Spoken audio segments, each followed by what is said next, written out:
नमस्कार। आज हम एक खास कहानी बारिश और गांव शांतिपुर की जीवन धारा इसके कुछ हिस्सों पर थोड़ी गहराई से बात करेंगे।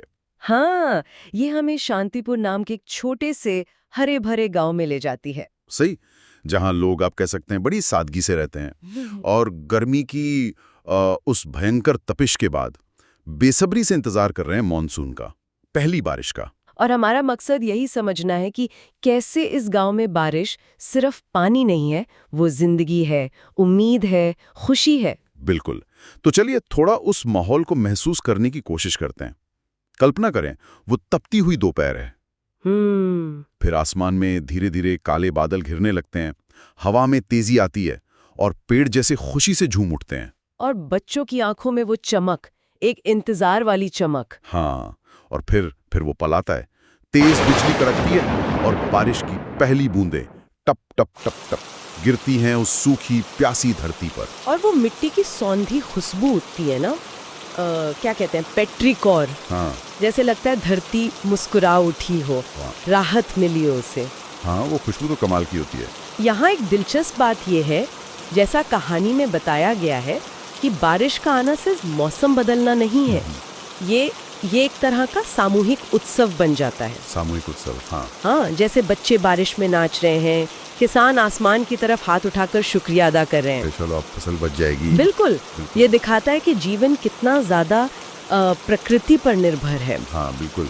और ये खुशी, ये जुड़ाव सिर्फ इंसानों या किसानों तक ही नहीं रहता। सही कहा। कहानी में बताया है कि कैसे गांव के बुजुर्ग पीपल के पेड़ के नीचे जमा हो जाते हैं। हाँ। नामू काका की दुकान का भी जिक्र है। हाँ, चाय और पकौड़ों के लिए। हाँ। वो एक सामाजिक मिलन का केंद्र बन जाता है। और मवेशी, वो भी छप्पर के नीचे जैसे राहत महसूस करते हैं। हाँ, तालाब में मेंढक टर्राने लगते हैं, मतलब पूरी प्रकृति जैसे जी उठती है।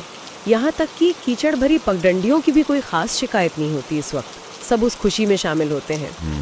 अगर हम इसे थोड़ा बड़े पैमाने पर देखें तो ये कहानी बारिश के सांस्कृतिक और भावनात्मक महत्व को बहुत अच्छे से दिखाती है, खासकर ऐसे समाजों में जो कृषि पर निर्भर है। हाँ, ये बात तो है। स्रोत में एक लाइन है कि बारिश गांव में त्योहार की तरह आती है और सबको भिगो देती है, मिट्टी को भी और दिलों को भी। वाह, क्या बात कही है, मिट्टी को भी और दिलों को भी। हाँ, तो ये सिर्फ पानी नहीं है, ये एक तरह का एक जुड़ाव है, लोगों को आपस में और प्रकृति से जोड़ने वाला। पर कहानी में एक और पहलू भी है। रात का जिक्र आता है, बारिश तब भी जारी रहती है। और दादी हैं जो लालटेन की धीमी रोशनी में बच्चों को पुरानी कहानियां सुना रही हैं, बारिश की ही कहानियां। हाँ, और उन्हीं किस्सों में एक पुरानी बाढ़ का जिक्र भी है, एक भयानक बाढ़ का। सही। तो ये उस खुशी के साथ कहीं ना कहीं एक डर की, एक आशंका की हल्की सी परत भी जोड़ देता है। बिल्कुल सही कहा। वो बाढ़ का जिक्र एक बहुत अहम नुक्ता है। ये दिखाता है कि जिस बारिश का इतनी बेसब्री से इंतजार होता है, जिसके आने पर इतना जश्न मनता है, वही कभी कभी विनाशकारी भी हो सकती है। तो वो किसान की खुशी कि फसल बचेगी और दादी के कहानी का वो डर, ये दोनों पहलू एक ही सिक्के के हैं, मानसून के साथ जुड़े हुए हैं। तो कुल मिलाकर अगर हम देखें तो ये स्रोत हमें दिखाते हैं कि शांतिपुर जैसे गांवों के लिए बारिश सिर्फ मौसम की घटना नहीं है, ये तो जीवन की धड़कन है, जीवन की लय है। हाँ, लय है, उम्मीद है, खुशी है और शायद सबसे बढ़कर समुदाय को एक साथ लाने वाली, जोड़ने वाली एक कड़ी है।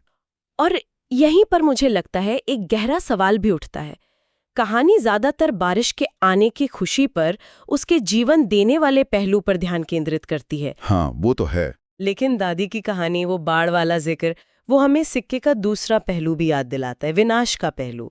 तो सोचने वाली बात यह है कि मानसून के साथ ये जो दोहरा रिश्ता है, जिसमें जीवन भी है और तबाही की आशंका भी, ये शांतिपुर जैसे समुदायों के हौसले को, उनके नजरिए को और मुश्किलों से जूझने की उनकी क्षमता को साल दर साल, पीढ़ी दर पीढ़ी कैसे आकार देता होगा, ये एक विचारणीय प्रश्न है।